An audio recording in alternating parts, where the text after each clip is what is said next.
Welcome to SBCU. Today we're going to talk about the all-mountain machine, the Enduro. Enduro is one of my favorite bikes because this thing is all about getting it done. You want to get to the top of the hill, want something that's light and efficient, but super fun on the downhill. So you have a slacker, more capable machine just to get gnarly on the way down. So let's talk about some of the nuts and bolts of the Enduro frame. This is a really unique frame because this has the ISX construction. So you see we have a tapered head tube that leads into your press fit bottom bracket, but we have this really interesting feature that ties the top tube and the down tube together. This is to get a little bit more stiffness out of the bike because the way that these will be ridden, you're going fast, hucking off stuff, ramming into things really hard. We wanted to make sure that the front end stiffness was where it needed to be. So nice tie-in with the ISX frame. You can see the shock leads down to an all-new FSR layout. And what we wanted to do here was give the bike a little bit more pedaling efficiency, a little bit more snap out of the corners, because these bikes are fun to ride, but they're also great race bikes as well. So we're looking for just a little bit more pedaling snap out of that FSR. Beyond that, we've got some internal frame routing here. When you get down to your command post, you can run that inside, so nice and hidden. And of course, you can run this 1x setup, or if you wanted to run front derailleur on here, that's totally possible on both the 29 and the smaller wheel sizes as well. So the geometry on an all-mountain bike is pretty different than most bikes. Like we talked about before, the bike has to climb as well as descend. So you'll notice that the head tube is actually pretty darn slack compared to most bikes. This is 67.5 degrees.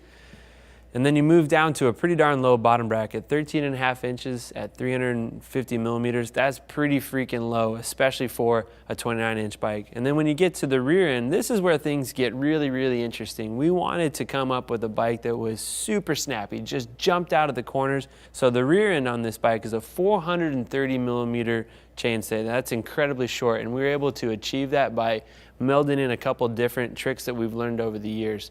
First thing you'll notice is that we have a drop bridge on the seat stay here. That's to give plenty of room for the shortened rear end when you're getting all 155 millimeters of travel. The second thing is a short chainstay, and you'll notice that there is no front derailleur on here. And because there's no front derailleur, we could run things shorter than they were before. But if you wanted to run a front derailleur, the smart guys, our engineers, came up with a brand new front derailleur mount called the taco blade. And this puts the front derailleur in a new position that allows for that really short rear end. So 430 millimeters on a 155 millimeter 29er is just absolutely incredible, and it's going to make the bike feel so alive, so much fun to ride down those big rocks and drops, and just go ahead and have yourself as much fun as possible. Another cool thing to point out about the geometry on this frame is that we've got a real low slung top tube, so we can get as much standover height as possible. And that's one, just for comfort of fit, and two, just in case something goes wrong. And the last thing is we've got these little water bottle mounts here, and that's pretty darn cool to see the ability to get a full-size water bottle inside a bike with this much travel. So low standover height and water bottle, super important. So on the Enduro, there's a lot of small, really cool features that help define the bike and give it the great ride that is so much fun to ride. So up here in the cockpit, you'll notice that we've got low rise, 750 millimeter wide handlebar. Gives you a nice, steady stance on there. Watch out for the narrow trees, but give you a lot of control. And then one of my favorite grips of all time, the SIP grip. These are lock-on grips that lock on one side, nice and smooth on the top, and waffle on the bottom for extra finger grip.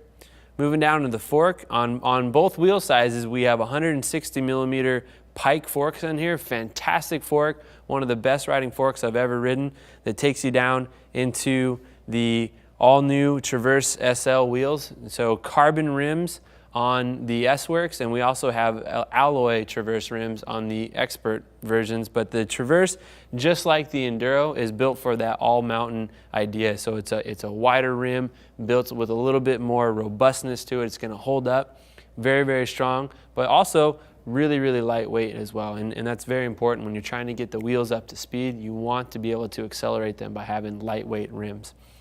Moving back to the bike, we have the Cane Creek double barrel shock on the S-Works.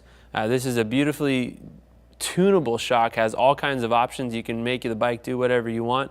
Those small subtle details, and also has a brand new climb switch for this year, so you can adjust your low speed compression on the fly, which is new for this year. On the non-S-Works models, we use Fox shocks that have the auto sag feature, so remember to help those riders get set up with the proper sag right out of the gate. The bike will ride so much better with the proper sag. Moving to the back, we've got the brand new command post IR. That IR stands for internal routing, super clever name, I know. But the nice thing about the command post IR is it still has the 3 positions that we're used to, all the way at the top, the cruiser mode, and down at the bottom, but now it takes just 1/3 of the force to activate at the lever, and a much cleaner design. Moving towards the back of the bike, we have the option to run XX1 or any 1x system that you want to run, but as you would expect, if you want to run a double on these bikes, that is totally possible. You can run the taco blade to mount up your front derailleur, or on the smaller wheel size, you don't need a taco blade, it just mounts straight to the frame. It's already built in. All the way in the back there, 142 plus. Remember, that's our own proprietary system that's 142 millimeter spacing, but we get a little bit extra because Roval and Specialized are homeboys, and we can work together to get a wider spaced hub to get just a little bit extra stiffness out of the bike.